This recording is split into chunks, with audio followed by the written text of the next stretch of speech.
Hi, this is Jessie Carty, and I'm coming to you from what my nephew likes to call the Bat Cave. This is my office. Really was more my husband's office and a lot of his wonderful things, but as a writer I tend to use it a bit more. So I thought this was a perfect backdrop to talk about my poem, Drawn to Heroes, that appears in the Northville Review. So as I talk about it a little bit, you'll see some of the background of this fun little room. Drawn to Heroes started actually out of a surprising project.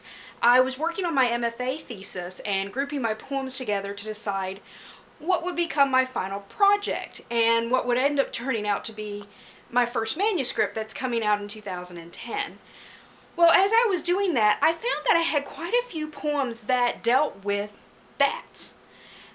So I started grouping those together. I knew they wouldn't end up appearing in the final manuscript, but I was intrigued by them.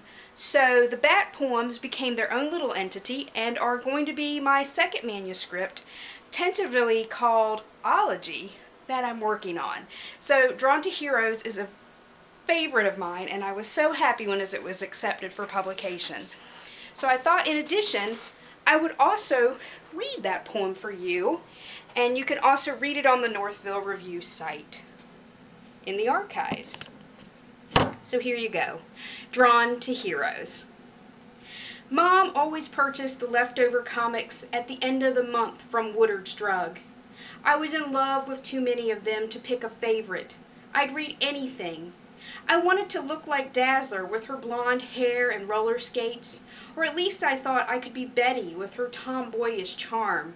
I was drawn to the scrappy heroes like the unsung power pack, while my brother championed the usual Spider-Men and Bat-Boys, as if he hoped he'd wake one day having been bitten by a radioactive moth, or to have suddenly discovered he was actually adopted and that his real parents left him all their wealth, along with a hermit crab shell the size of Manhattan that could be his fortress, because we thought everything large was the size of Manhattan.